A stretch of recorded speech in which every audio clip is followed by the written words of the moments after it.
युद्ध के लिए हम तैयार हैं, हर युद्ध के लिए।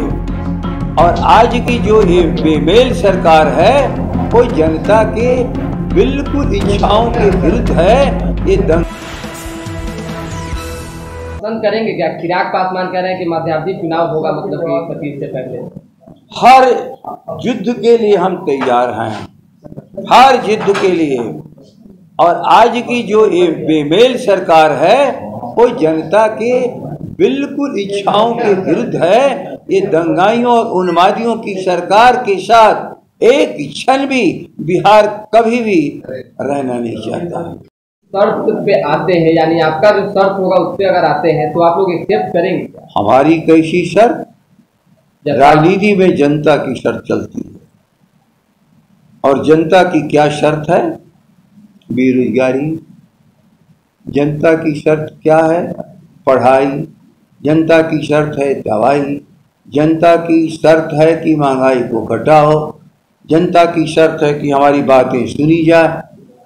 आरसीपी के टैक्स के चलते जनता की सारी सुनवाई बंद हो गई है और कुछ जनता चिल्लाती भी है तो इस पर कोई कार्रवाई नहीं होती है।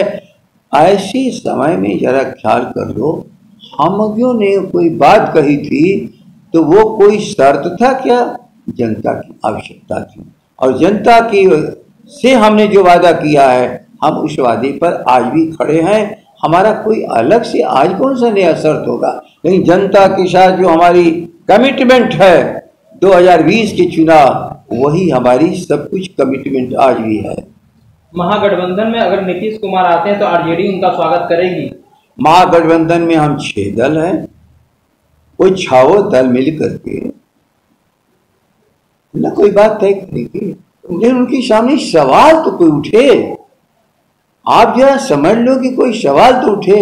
अभी तो महागठबंधन का ऐतिहासिक 74 के बाद ऐतिहासिक आप लोगों ने कल देखा है 9-10 किलोमीटर का जनता का मार्च।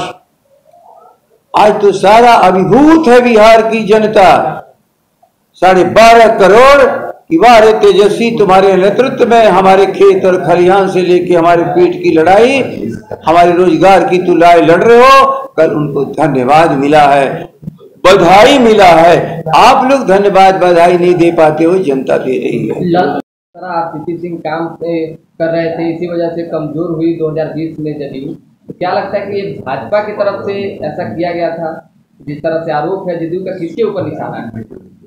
भाजपा तो हमेशा मॉडल तैयार करती रहती है। मैं जरा इतिहास में नहीं जाकर के किसी को चिढ़ाना नहीं चाहता हूँ। हमारे यहाँ की परंपरा है स्थिर, वहाँ की परंपरा है अस्थिर। ये मॉडल कब से शुरू हुआ इस पर विचार करना पड़ेगा सबको। विधायक दल की बैठक आप लोगों ने बुलाई है, जदयू की तरफ से भी बुलाई गई है, मांझी की तरफ से भी बुलाई गई, तो सभी पार्टियां एक ही दिन मतलब कि वो क्यों बुलाए हैं वो जाने। हमारी बैठक पहले से तय थी। हमारे विधायक साथी सदस्यता अभियान में थोड़ी सी उदासीनता बरते हैं। उनकी 2 बैठकें हम लोग कर चुके हैं और हमारा बिल्कुल अब करीब 13-14 से हमारी प्रक्रिया चुनाव की शुरू होने जा रही है।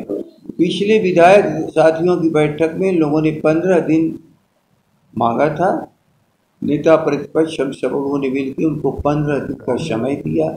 उस 15 दिन के बदले में 15 दिन पिछले महीने में और अधिक, और अभी हम 8 तारीख को 23 दिन समय अधिक, अर्थात 15 दिन के बदले में 39 दिन समय दे दिया गया।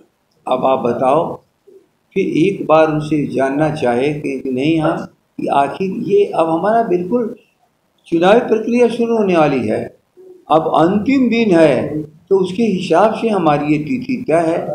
अब बीच में तुरंत मुहर्रम है, वो राखी का त्यौहार है। इन सारी चीज़ों के बाद उसके जस्ट सुबह या 1-2 दिन बाद हमारी चुनाव की प्रक्रिया है। तो हमारा तो कंपल्सन था सारी चीज़ों के आधार पर कि हम शीघ्र बैठक करके अपनी विधायक साथियों से, सम्मानित विधायकों से बात कर लें। चर्चा हो रही है कि अब सीएम नीतीश कुमार आप लोग की तरफ आकर सरकार बना रहे हैं, स्वागत करेंगे क्या? यहाँ उथल पथल कुछ देख रहे हैं बाहर, लेकिन उथल पुथल आप लोग के दिमाग में है, उथल पुथल कहाँ है। हाँ, हम सभी लोग लगे हैं अपने संगठनात्मक चुनाव में, और उसकी जो तैयारी में थोड़ी कमी रह गई है, हम लोग पूरा समय हमारा उसी में लग रहा है। और बाहर क्या उथल पुथल हो रहा है, हम लोग के सामने कोई बात तो आई नहीं है। या हम लोग के सामने कोई बात आएगी तो हम लोग इस पर विचार करेंगे कि हम लोग को क्या करना चाहिए, क्या नहीं करना चाहिए। अगर वो आते हैं अपनी मर्जी से, तो आप लोग एक्सेप्ट करेंगे नीतीश कुमार को? हम समझ नहीं पा रहे हैं कि कौन अपनी मर्जी से आएगा कि नहीं आएगा। हम उसके पहले ही किसी को क्या आश्वस्त कर सकते हैं। देखो, जो बात उठती है या बात सामने आती है तो उस समय निर्णय किया जाता है। इस समय कौन सी बात है कि काल्पनिक बातों पर हम निर्णय करने लगे कि ये संभावित बात है तो ये होगा, ये संभावित बात होगा तो ये होगा, कई बातें हैं तो उसमें कौन सा होगा। हमारे सामने